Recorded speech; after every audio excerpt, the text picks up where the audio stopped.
Primero, ya. Buen día. Agradecer a Patrimonio del Barrio por la invitación. Bueno, lo que se me pidió es hablar acerca de currículo, didáctica y culturas locales. Esta presentación la voy a dividir en dos partes. La primera parte es tratar de explicar un poco cómo la didáctica puede integrar a la cultura local dentro del currículo y la cultura local, las culturas locales que se han mantenido en este país y generalmente en Latinoamérica muy en la periferia del currículo, ¿ya? Bueno, al comenzar quería hacer como una mini encuesta bastante rápida y preguntar ¿cuánto tiempo dedica la escuela a enseñar sobre tu familia, comunidad, territorio o acerca de la familia, la memoria familiar? Es para que la respondan. ¿Mucho? ¿Poco? ¿Nada? ¡Wow! Mi hipótesis era que era poco, ¿ah? Yo había puesto poco, pero me ganaron la hipótesis. Nada. Bueno, hay enfoques teóricos. A nosotros cuando nos enseñaron, cuando estudié pedagogía y varios profesores que están presentes aquí, nos enseñan acerca de las culturas y la escuela, ¿ya? Entonces, en este caso, como ustedes ven, por ejemplo, imaginemos que el círculo rojo que está ahí es nuestra cultura, es nuestra memoria, nuestra cultura local que está relacionada a nuestra familia, nuestro territorio, nuestra memoria, ¿ya? Imaginemos que ese círculo es nuestra cultura. ¿Qué pasa? Que, como lo plantearon ustedes recién, cuando entramos a la escuela, nuestra cultura no es integrada a la escuela, ¿ya? Esto no es que se nos esté ocurriendo a nosotros acá, ni que yo esté planteándolo. Además de eso, tiene bases teóricas, como lo decía, y este caballero que es Pierre Bourdieu, que es una de las personas que nos hace leer cuando estudiamos pedagogía, uno de los grandes curriculistas y es un sociólogo francés, él plantea que la escuela, a través del currículo, lo que hace es imponer una cultura por sobre nuestras culturas, ¿ya? Esto no es algo así como extremista ni nada, sino que es lo que se plantea él a través de investigación. Entonces, dice que el currículo, lo que tenemos ahí, yo puse las bases curriculares, es como la piedra angular de esta situación de imposición cultural, ¿ya? ¿Para qué? ¿Con qué fin? Con el fin de reproducir solo una cultura en la sociedad. Eso es lo que dice Pierre Bourdieu. Entonces, nuevamente, ¿cuánto tiempo dedica la escuela a enseñar asignaturas y contenidos? ¿Nada, poco o mucho? ¿Cuánto es lo que ustedes se les enseña en la escuela acerca de matemática, de lenguaje? ¿Cuánto tiempo le dedica la escuela a eso, a diferencia de enseñar cultura local? Ahí sí que estamos viendo en la hipótesis, mucho. Entonces, eso es lo que dice Pierre Bourdieu, ¿ya? Que la escuela insta mucho y se enfoca en enseñar el currículo, pero deja de lado las culturas locales, ¿ya? Como también lo decía la hermana acá presente, la cultura local que está reflejada en los afrodescendientes, la cultura local andina, la cultura mapuche, que precisamente es de lo que yo voy a hablar, porque el año pasado yo realicé una investigación en territorio mapuche en donde demostré que integrar la cultura local eleva el aprendizaje. Esa es la segunda parte de mi trabajo. Entonces, siempre me equivoco con eso.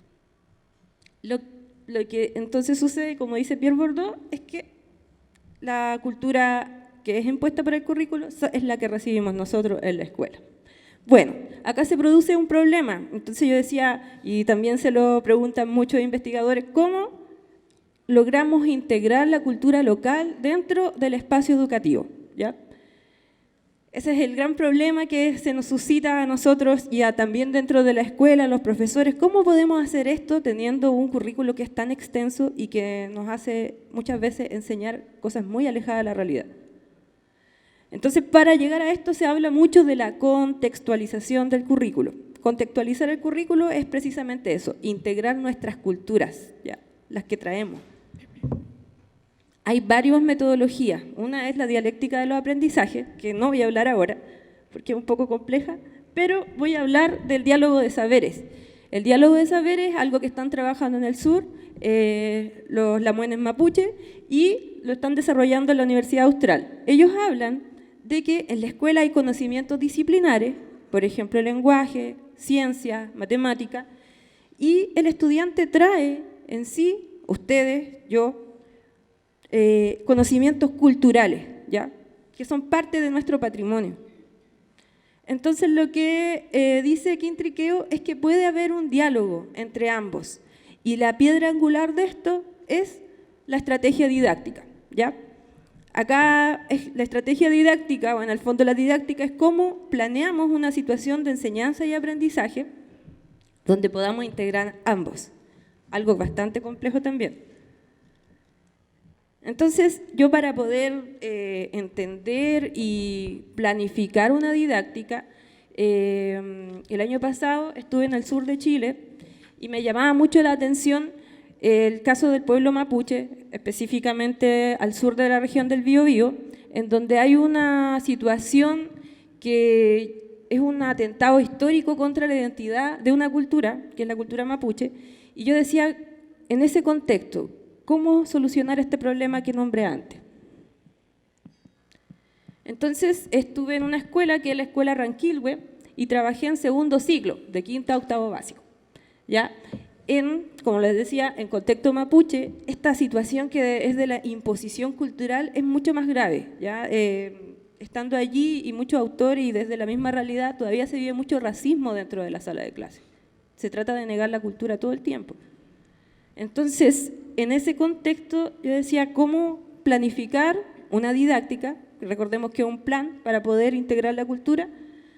Y bueno, en ciencia nosotros tratamos de siempre ir delimitando, no podríamos abordar todas las áreas del currículo, matemáticas, ciencia, era demasiado. Entonces, como yo trato y estudio lenguaje y comunicación, yo dije, vamos a partir por esta asignatura, que también está desconectada de la realidad local y que además tiene bajos logros, ¿ya? Había muy bajos logros de aprendizaje dentro de esta asignatura. Entonces, el conocimiento disciplinar era lenguaje escrito y el conocimiento cultural se delimitó a la identidad de los niños mapuche labquenche. Labquenche es la gente que vive en la costa, ¿ya? Por si acaso había alguna duda. Y, bueno, ¿cuál era la estrategia didáctica como para poder unir el lenguaje escrito, es decir, producir textos, con la identidad? Ahí hubo que trabajar, pensar cómo yo podía unir ambas. Y bueno, se me ocurrió la idea de que podíamos trabajarlo con autobiografía. La autobiografía es un texto, tiene una estructura clara y es enseñado por el currículo. Yo creo que más de alguno que está acá tuvo que escribir una autobiografía. Y la idea, y ya lo de fondo, era integrar la cultura, hacer un trabajo mucho más profundo con la autobiografía de los niños e integrar su cultura. Lo que dice ahí es inche. Inche es yo para el pueblo mapuche, pero el yo no es un yo individual, sino que es un yo colectivo. Por eso che. Che es gente, ¿ya? Voy a explicarlo más adelante, mucho más clarito. Y bueno, mi hipótesis fue que los resultados mejoran cuando se integra la cultura local al desarrollo del lenguaje escrito. Esa era mi idea cuando empecé la investigación. Yo dije, esto tiene que mejorar. Bueno, y este es el trabajo en sí. Ya, aquí voy a tener un problema porque necesitaba el mouse, pero vamos a tratar de hacerlo. Bueno, la secuencia didáctica para producir texto autobiográfico contó de cinco módulos. El primer texto era el texto inicial, texto autobiográfico inicial. Se me fue. No. Devolvámonos, por favor. Eso. Y bueno, luego seguía el módulo Cupal, Metugún, Inche y por último el texto autobiográfico final. Ya duró 4 meses esta intervención en esta escuela y fueron 16 estudiantes. Las escuelas rurales tienen poquitos estudiantes. De hecho, en total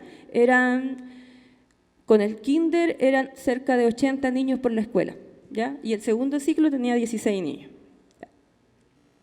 Bueno, este es el texto autobiográfico inicial, ¿ya? No sé si se alcanza a leer bien. Acá la primera evaluación que hice fue a ambos conocimientos. Recordemos que estamos hablando del conocimiento disciplinar y del conocimiento mapuche. Entonces, lo que yo podía ver aquí era que, en principio, no habían elementos que nos transportaban a pensar que ella era una niña mapuche y labquenche, ¿ya? No se nota en el texto eso desde el conocimiento cultural. Y además, como profesora de lenguaje, también me podía dar cuenta que en realidad no había una estructura clara, no había un inicio, no había un desarrollo, no había un final, era una enumeración de ideas y no había mucho sentido, no sabíamos en realidad cuál era el propósito del texto al leerlo. Ya. Este es el texto inicial. Estas son las notas, porque yo a los niños les puse nota por el texto inicial y lamentablemente todos los textos eran muy parecidos y todos tuvieron rojo, ¿ya? ¿5? Oh, ya. Bueno, me está quedando muy poco tiempo, así que voy a tratar de avanzar lo más rápido que pueda. Se sacaron muy malas notas en ese texto inicial. Bueno, esos son los criterios que yo utilicé para poder evaluar. Hice entrevistas, pero no voy a poder hablar de eso porque tenemos muy poco tiempo. Y este es el módulo de las raíces, que Cupalme tiene que ver con nuestras raíces, es decir, nuestros abuelos y abuelas, como también lo mencionaba la colega acá. A través de estos textos, los niños empezaron a hacer interacción oral con sus abuelos, hacían investigaciones biográficas e iban escribiendo. Como ustedes se pueden dar cuenta ahí, estas son las primeras evidencias que ellos empezaron a conectar el lenguaje con la realidad, ¿ya? Lamentablemente voy a tener que pasar muy rápido para poder terminar. El módulo Tugún es territorio, ¿ya? Y ahí construimos relatos históricos acerca de su territorio, un territorio que está en permanente conflicto, ¿ya?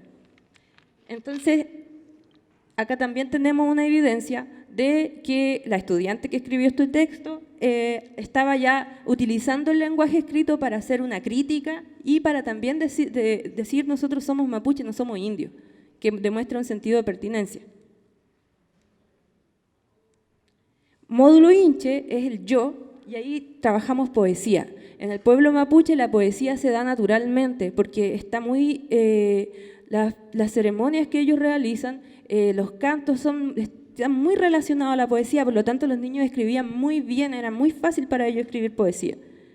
Y acá también tenemos la evidencia de que se usa el lenguaje escrito para poder expresar ya sentimientos y conocimiento acerca de su realidad. Este es el módulo final. Tampoco no lo voy a leer, traten de irlo leyendo ustedes porque me están presionando con el tiempo. Pero en este... ¿Sí? Ya bueno, me dieron permiso. Entonces, Inche, se oculta la identidad, en la investigación tenemos que ocultar la identidad. Tengo 14 años, mi apellido Millabur significa perdiz de oro y Liancura, la piedra dura. Me colocaron Marta porque era el nombre de mi abuela y Susana porque les gusta a mis padres. Yo soy simpática con las personas y alegre. Mi cultura es mapuche. Ser mapuche es tener identidad y cultura, costumbres que hay que respetarlas. Mi familia es muy trabajadora, solidaria, alegre, respetuosa y luchadora. Soy muy feliz con mi familia. Vivo en la comuna de Tirúa. Mi territorio es una zona silenciosa, bonita, tiene una buena tierra que nos ayuda a tener comida, tiene mucha agua. El problema que tenemos las comunidades es que las empresas que llegan como la Mininco, que nos quita la tierra, que tienen plantaciones de forestales de eucalipto, que trae como consecuencia la sequía del agua. Yo cuando sea grande quiero ser una persona que tenga una profesión para así ganar mi propio sueldo y así ayudar a mis padres y a la comunidad. Mi sueño para mi territorio es que ojalá la empresa de la Mininco no se extienda más en nuestra tierra, en nuestro territorio, porque si eso pasa nos sacarán de nuestras tierras. Mi aporte para que mi sueño se cumpla y se pueda cumplir, leo más o menos más, es reunir a todas las comunidades para tener una lucha constante y para que ellos tengan miedo y salgan de nuestro territorio. ¿Ya? Ese es el texto que hace la misma estudiante, el texto que vieron pertenece a la misma estudiante, ella está en octavo básico, ahora pasó a primero medio. Como podemos ver acá, mediante el lenguaje escrito ella refleja quién es. ¿Ya? Y refleja cómo es su comunidad, y refleja cómo es su familia. Y también podemos darnos cuenta que la estructura del lenguaje escrito mejora. Hay un propósito, hay una estructura, utiliza bien los signos de puntuación, cambia, hay un cambio, ¿ya? Entonces, esto, la comparación de resultados, como ustedes ven, las notas de diagnóstico están ahí, y las notas finales, todas las notas de los niños subieron, la mayoría estuvo entre un 6 y un 7, y bueno, hubieron 2 niños que tuvieron 5, pero hay un cambio. Y como les decía, yo hice una comparación estadística también en términos no paramétricos para poder comprobar que realmente esto funcionaba.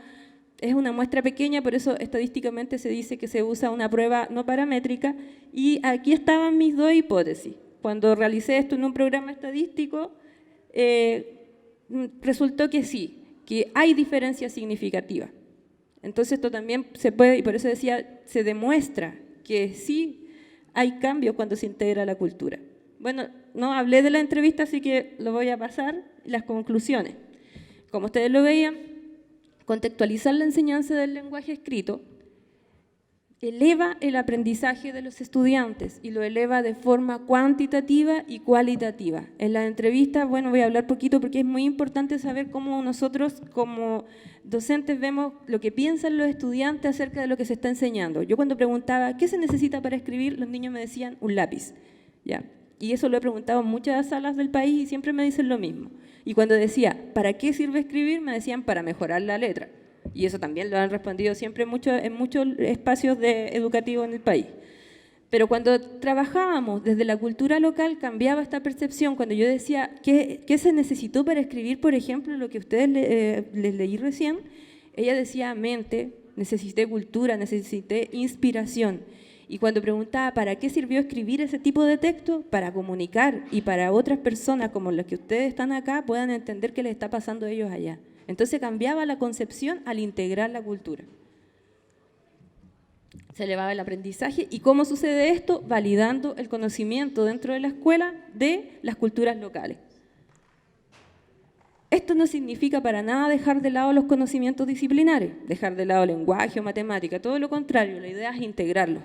Y se mejora tanto la escritura como la comprensión de nuestras propias culturas. Por ejemplo, no es lo mismo que nos manden a escribir un ensayo sobre los romanos, que es súper importante y todo, es muy necesario, pero cambia cuando, por ejemplo, nos hacen escribir un ensayo sobre los pirquineros, porque más de alguno acá tiene un abuelo o un bisabuelo que es pirquinero, ¿ya? Y que es muy necesario entender cómo fue la situación de ellos.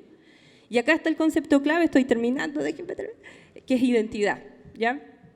Identidad, y que en este texto, que lo dejé casi ya para el final, que también fue escrito durante esta intervención, fue escrito por un niño de quinto básico, y en este texto está encerrado un concepto clave en la cultura mapuche, ¿ya? Él habla, dice, y por ejemplo, el árbol que él realiza, dice, nosotros somos la sabiduría que nos brindan nuestros abuelos. Ellos ven el árbol genealógico al revés que nosotros. En las raíces están los abuelos y nosotros estamos arriba, ¿ya? Y esto tiene algo súper interesante porque, bueno, ¿qué necesitan los árboles para poder desarrollarse? El territorio. Y bueno, ellos dicen cuando nosotros que estamos arriba vamos a caer, salimos del árbol, ¿qué necesitamos también para poder seguir creciendo? Territorio. Para el pueblo mapuche la tierra es un concepto fundamental. Por ejemplo, todo lo que yo estoy complementando acá de lo que está escrito, ellos lo transmitían de forma oral, porque la cultura de ellos es oral. Entonces estoy complementando lo que él había escrito con lo que estoy diciendo con respecto al territorio. Por eso, por ejemplo, ellos mantienen una lucha tan fuerte por el territorio porque para ellos es un concepto de vida. Sin territorio no hay vida. Pelearon contra los incas, pelearon contra los españoles y ahora mantienen un conflicto con el Estado chileno. Entonces ellos dicen, por ejemplo, esta persona, este niño, este joven que sale de la familia y va a caer, ¿dónde va a caer si no hay territorio? Quedan en el aire, así lo plantean ellos. Si no hay territorio, la persona se desarrolla en el aire, no tiene una base. Entonces, este concepto es sumamente fundamental, porque en este sentido el pueblo mapuche, y sobre todo por lo menos en la zona en donde yo estuve, que es Tirúa, zona Lapquenche, ellos tienen claro quiénes son, tienen claro de dónde vienen, quiénes son sus abuelos, cuál es su cupalme, su linaje hacia atrás. Y tienen claro cómo tiene que seguir su cultura y que por eso tienen que defender su tierra, ¿ya? Ahí hay un concepto muy, muy, muy interesante que no se nos enseña en el currículo y que deberíamos saberlo. Terminé. Entonces, la idea, en el fondo, es que la identidad no quede en la periferia del currículo, sino que sea algo esencial y que para contextualizar el currículo es necesario al docente como pieza clave, pero lamentablemente en este contexto el docente no tiene el tiempo para poder contextualizar, sino que lo obligan a hacer cobertura curricular, porque también los equipos directivos son obligados a hacer cobertura curricular, Y en realidad, más que aprender acerca de nuestras culturas locales, aprendimos, como lo decían ustedes al principio, muchos conocimientos que son necesarios, pero que si no los conectamos en la realidad, en el fondo no se nos hacen significativos, ¿ya? Pero eso también fuerza a los colegas porque están luchando por un cambio curricular y esa fue la presentación. Muchas gracias.